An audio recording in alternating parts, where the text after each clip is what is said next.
Well, it's noon on September the 8th, 2025. My goodness, the year is going by so fast. Uh, Tomorrow you'll turn around and you'll be watching your grandkids open Christmas presents. Welcome to Lunch and Learn. Today we're really fortunate to have a really good friend and person who's one of those legacy folks in our industry who's Mhm. basically knows it all, been around it all, and is willing to share it. Larry Clark over in R&E Supply in Little Rock has been there. Larry, how long have you been at R&E? Been with R&E 29 years past July. And you were in the field several years before that, right? That is correct. We won't even put a number on that several years. I can see It's you're avoiding that issue. the hair change, the color of hair change, that Uh-huh. says it all. Absolutely.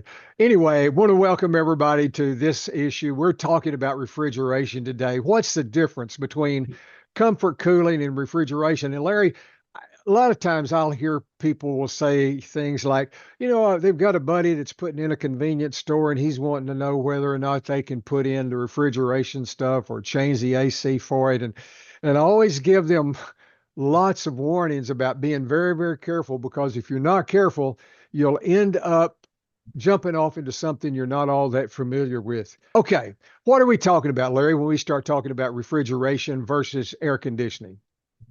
Well, in air conditioning, we're looking at comfort cooling. What's going to keep us comfortable in our homes? Whereas in refrigeration, you're looking at preserving a product. How long can we keep something in a walk-in cooler and fresh? What is it going to take to do that? So the difference between refrigeration and air conditioning is basically going to be temperature and how do we control it? Well, the thing that came to my mind when you were saying that is that, people can get really upset with us if their AC goes down and maybe call us in the middle of the night wanting to know why we can't get there in 30 minutes or so. But when you're talking about refrigeration and you're talking about freezing and cooling product, we're talking serious liability now, aren't we? Yes, I mean if your air conditioner goes out, you're talking about being uncomfortable. But if a convenience store starts losing their walk-in coolers, they're looking at how much they're losing in revenue and sales. Hmm. Nobody wants to come in and buy soda that's hot. Beer, hot beer, nobody wants that. And then in a restaurant, they're looking at how long is that fish going to stay fresh in there? Yeah. Is my chicken thawing out in a freezer? So they're looking at how much revenue they're going to lose. Well, as we move into this, for those guys that are like wanting to get into it, I encourage you to. We need refrigeration guys really bad. On the other hand, I would say, man, you need to try to learn something that Larry knows before you jump into it just because of that liability issue.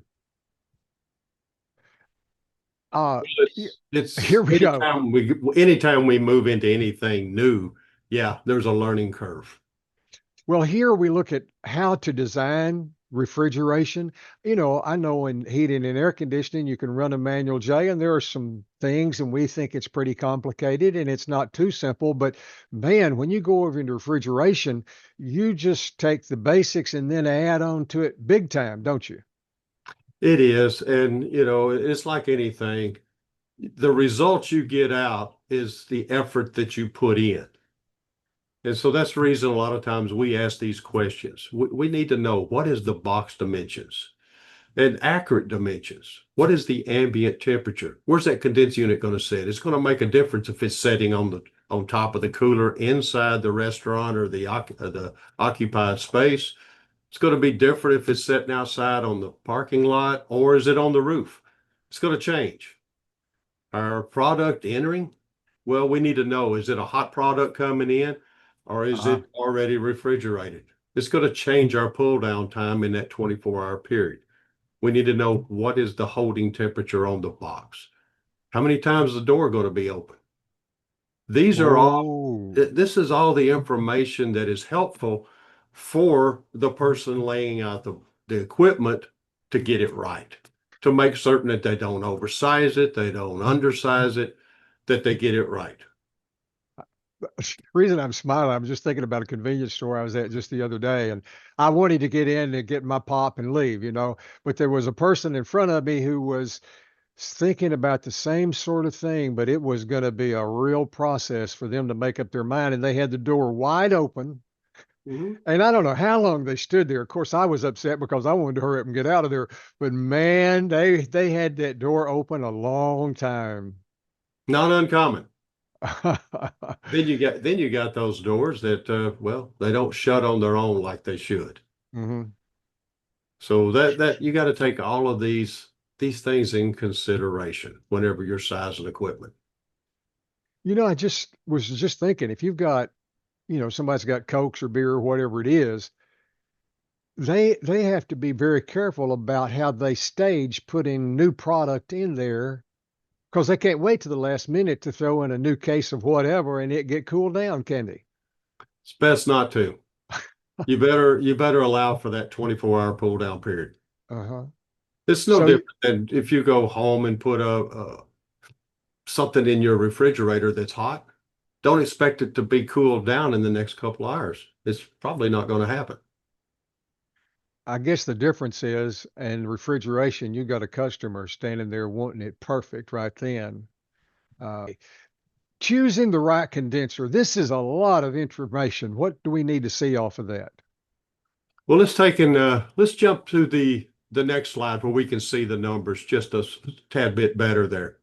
Let's just look at that top unit. That's a 1 horse condensing unit on the left-hand side there. And if you look at the top, that's our suction temperature. That's what we're going to operate that evaporator at. And if you're dealing with a medium temp application, generally you're going to say you're going to operate at a 25-degree evaporator. So you can take and look on the left-hand side how the ambient temperature changes. At 90 degrees, at 25, you're going to get 95, 70 out of that unit. But if you jump up to 110 and say the unit is sitting on top of the roof, now that same piece of equipment is only going to do 7,700 BTU. That is why we Wow. always rate refrigeration in horsepower and BTU, not tonnage, because it's going to change. If we wanted to take that same 1 horse unit at 110-degree ambient temperature and it was a freezer that we're going to operate at a -20 evaporator, now it only does 2,000 BTU. It's a major difference. The horsepower didn't change, but the capacity did based on the conditions we're sizing this equipment at. You've tried to explain this to me before, and I'm a comfort guy at best. And I'm just thinking about you really have to know a lot. I mean, in air conditioning, you run your load, you know what your load is, that's BTUs, and you convert that to tonnage, and you say, I want a 3-ton unit. Now, they don't get into latent sensible split like they ought to, or we don't like we ought to. But here we're talking about a huge difference of of at 110 degrees, 7,700 versus 2,000. That's right. That unit is having to work that much harder and it's losing that much capacity as that temperature drops, whether it be the temperature on the evaporator that we're operating at, or is it going to be the temperature in the ambient conditions? All of this can change the performance of that piece of equipment. Let's look at this That's one where we change refrigerants. once again, just by changing refrigerants. Let's stay at that same 1 horse unit at a 25 and a 90-degree evaporator. You get 9570 out of it on 404A.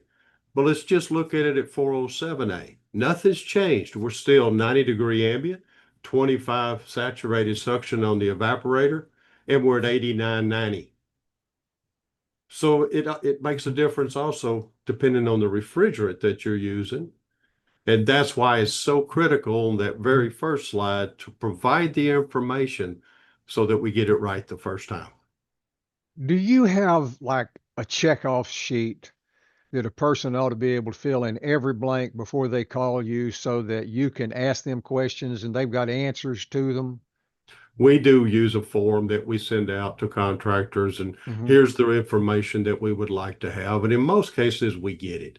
Sometimes we do need to call back and tweak it a little bit, but it's helpful not only to us as the distributor, but it's also helpful to that contractor because if he can fill that information in, we don't have to bug him and keep calling him with questions.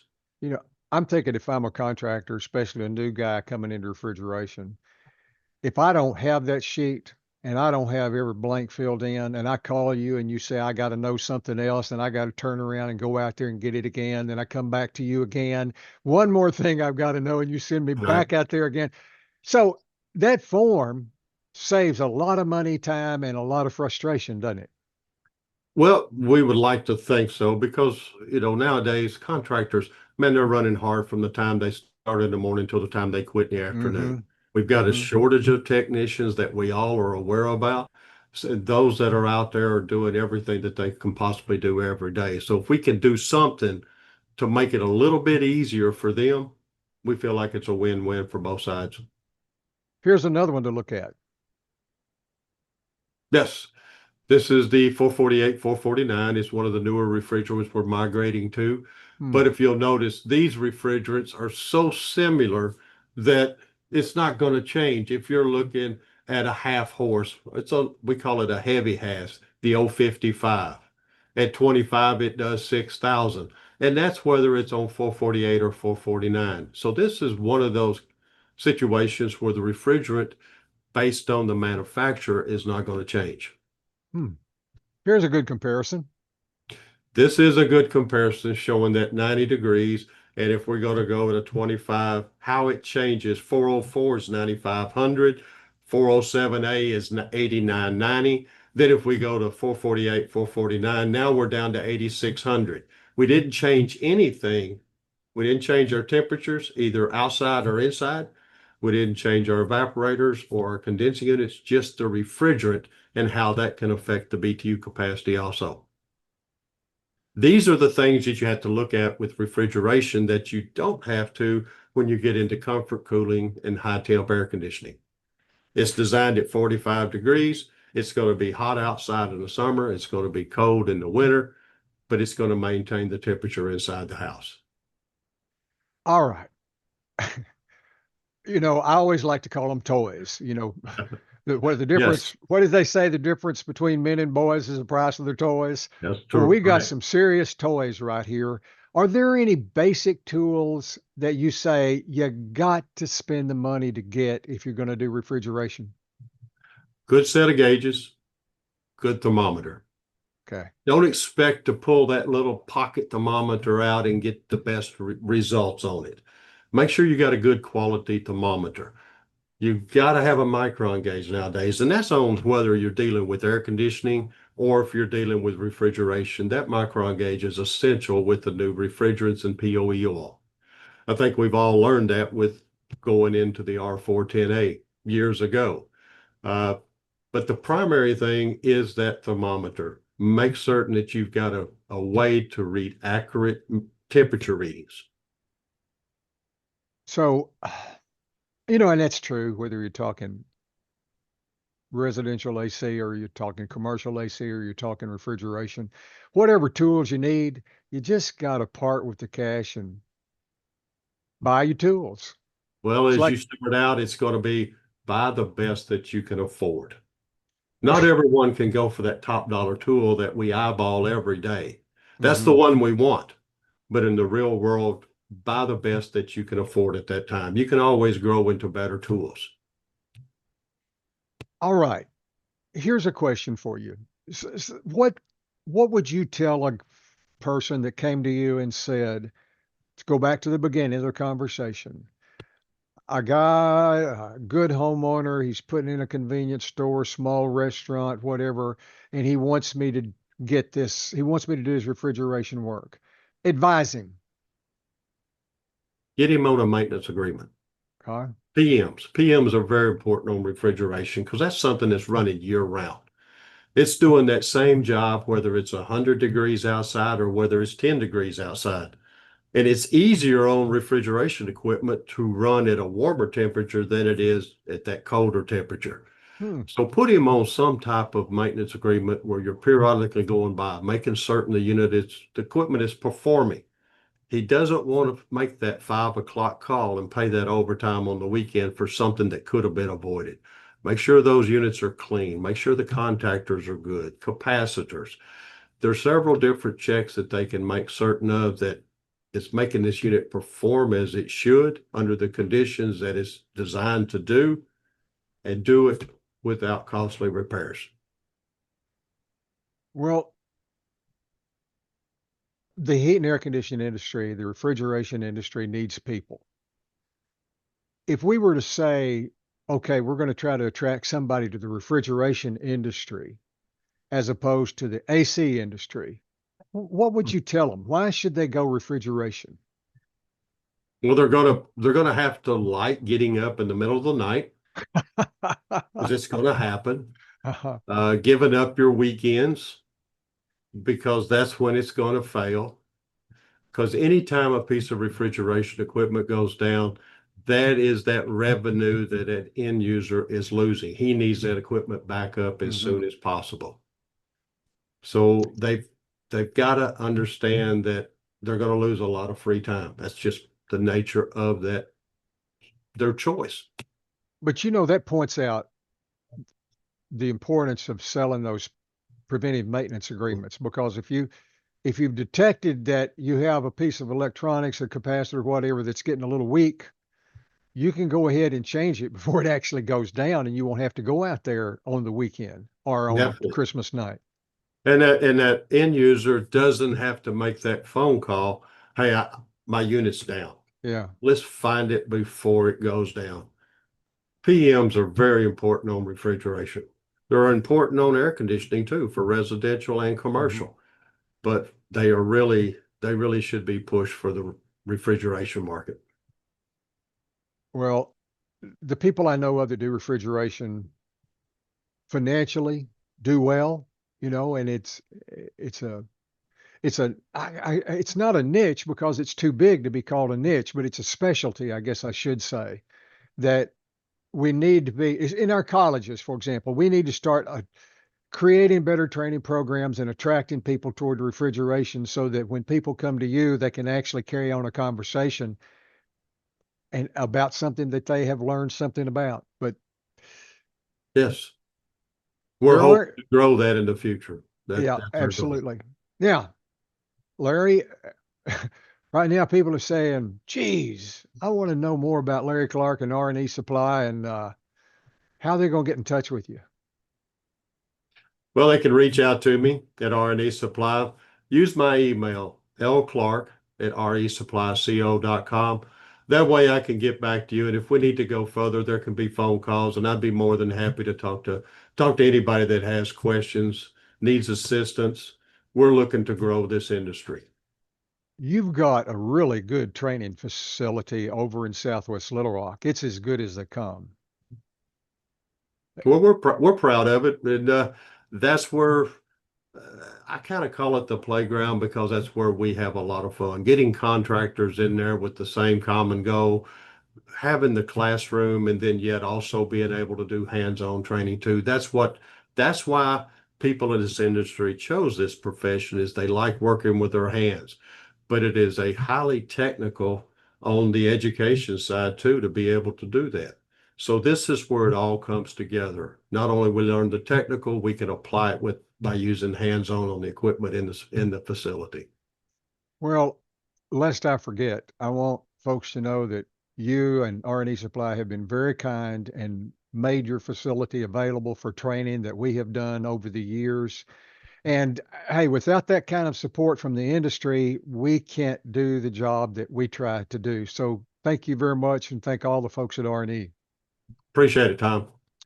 Well, we want to always close out by saying if you're listening and you got a code question, whether you're talking about renewing your license or you're not really sure about how code on to be implemented on a job that you've got, remember this, that your best partner in your business is the local code inspector and the state code inspector because they want you to be successful. Because if you're successful, then the homeowner is successful and it just flows through. Everybody's life gets better. You can call them at 501 682 9201, 682 9201, or you can email, and that's a super way to do it because it's hard to answer as many phone calls as they can get, but they can kind of move through the emails a little faster. It's at adll.hvac@arkansas.gov. One more time, adll.hvac@arkansas.gov. If you'll send them an email, if you'll call them, what I hear, and I hear it all the time, is that frustrated people call them and are no longer frustrated. Why? Because they do such a great job of politely and efficiently helping people get their license renewed or answering questions related to code. And hey, it's a government place, and who would have ever thought government would have been able to serve their constituency as good as they do? Well, October the 13th, we will have another Lunch and Learn. We look forward to you joining us again. We'll let you know what the program is, but it's the second Monday of each month, which in October is October the 13th. Larry, one last time, thank you very much. We appreciate it, and we're signing off for September. Very good. Thank you, Tom. Yes, sir. Thank you.